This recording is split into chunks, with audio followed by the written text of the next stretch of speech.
Peace FM 104.3. Good to meet you. Legend, one of the things that I am sure with your position now, everybody is happy for is the fact that you have seen it all. You have played football to the highest echelon that you could have ever done.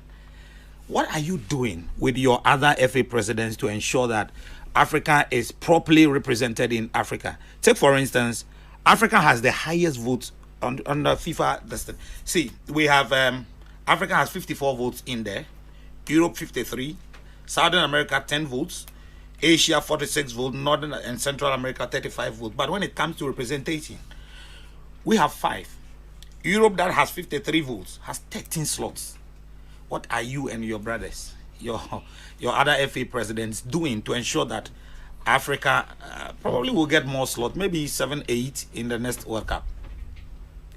Alors, étant donné que vous êtes une légende, vous avez été sur le terrain pendant bien d'années et maintenant vous êtes hors du terrain et vous occupez un poste en tant que président de la Fédération camerounaise de football. Alors, qu'est-ce que vous êtes en train de faire avec vos autres collègues présidents des fédérations de football en ce qui concerne la participation de l'Afrique, la représentation de l'Afrique au niveau de la Coupe du Monde? Puisque l'Afrique, bien sûr, c'est 4 votes, mais en matière de représentation, on parle de 5 pays. Alors, qu'est-ce que vous comptez faire? L'Europe a 3 votes, mais a 13 pays. Qu'est-ce que vous comptez faire pour qu'à la prochaine, on ait au moins 7 à 8 pays qui vont participer à cette Coupe du Monde? Je l'ai dit hier et avant-hier, c'est un déséquilibre qui est là. Et j'ai demandé de manière humble à nos dirigeants de la CAF de tout faire pour qu'à la prochaine Coupe du Monde, après celle du Qatar, que l'Afrique ait beaucoup plus de représentants. Parce que nous avons 54 pays affiliés à la CAF et nous sommes la plus grande confédération, mais nous nous retrouvons juste avec 5 places. Et j'espère que nos doléances seront acceptées et portées au plus haut niveau, au niveau de la FIFA, pour que les bonnes décisions se prennent et pour que l'Afrique rentre dans ce que nous estimons que c'est un droit, parce que nous apportons beaucoup plus de voix que toutes les autres confédérations. Well, I've said this yesterday and a day before, that actually the equation is not balanced. And I humbly ask all CAF officials to ensure that next time we have a World Cup, or during the next World Cup, we have more representation from Africa. We have 54 countries that are associated to CAF, but we only have 5 countries that are represented. Okay. Meanwhile, we have the biggest confederation.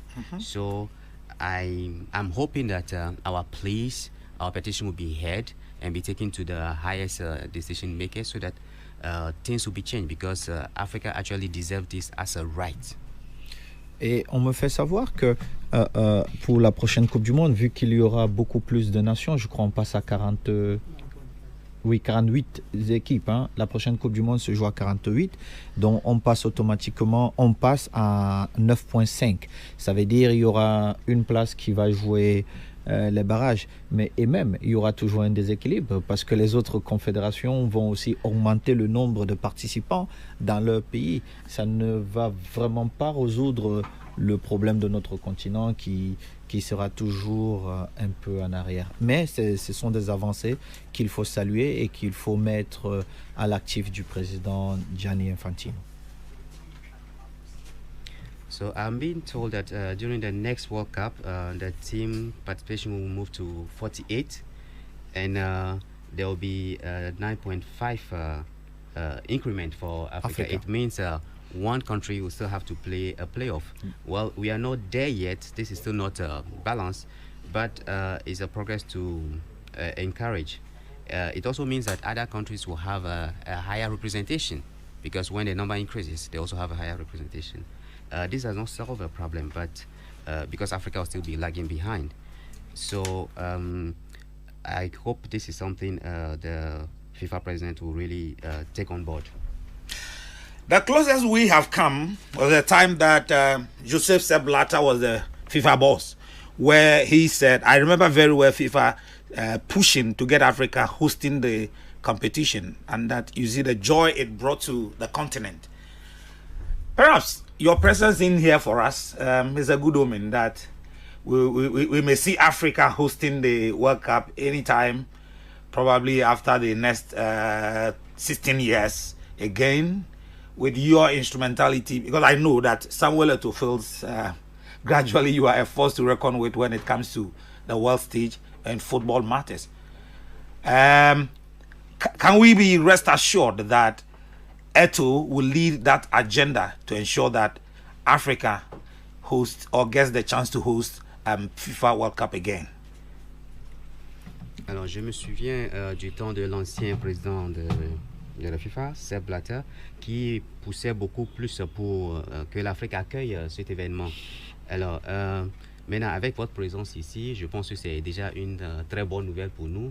Et je ne sais pas si d'ici 16 ans, avec votre participation, vos efforts, ce que vous mettez déjà en œuvre, est-ce qu'on peut espérer que l'Afrique va accueillir cette Coupe du Monde? Est-ce que vous pouvez nous assurer, vous, Eto'o fils, que vous allez tout mettre en œuvre pour que l'Afrique au moins puisse accueillir cette Coupe du Monde d'ici là? Assurer, ça je ne peux pas parce que ça ne dépend pas seulement de moi, mais il faudrait que l'Afrique organise la Coupe du Monde d'ici 16 ans. Parce que nous l'avons reçue une seule fois. Là, elle est passée à l'Asie qui l'organise pour sa première fois.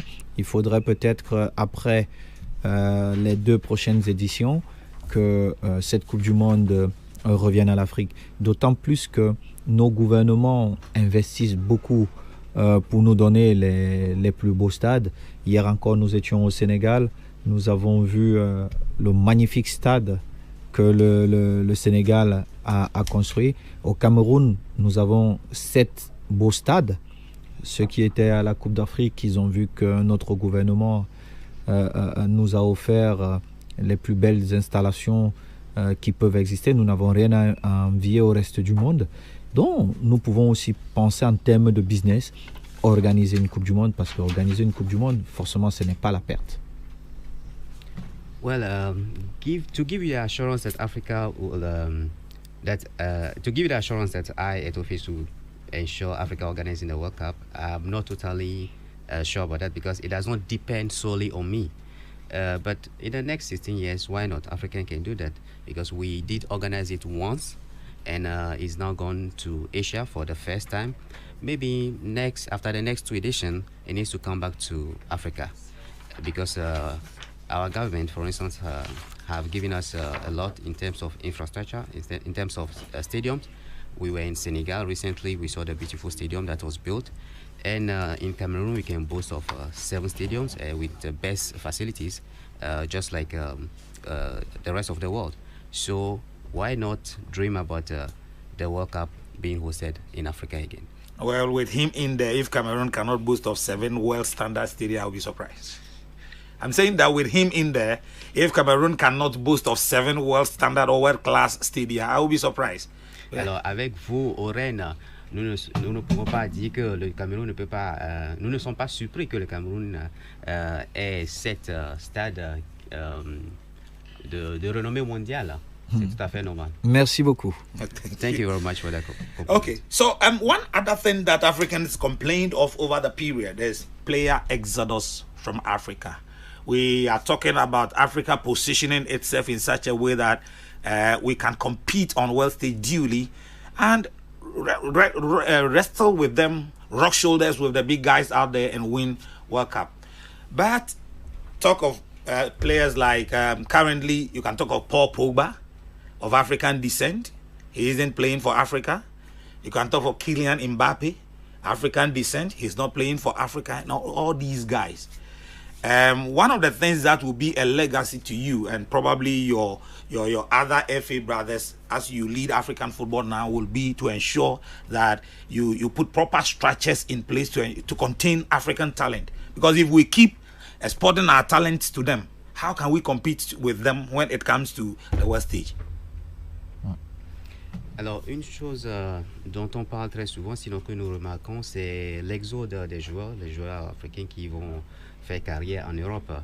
Et euh, avec cette plateforme dont vous disposez, nous avons des très beaux joueurs qui peuvent aller épaule contre épaule avec les autres joueurs internationaux.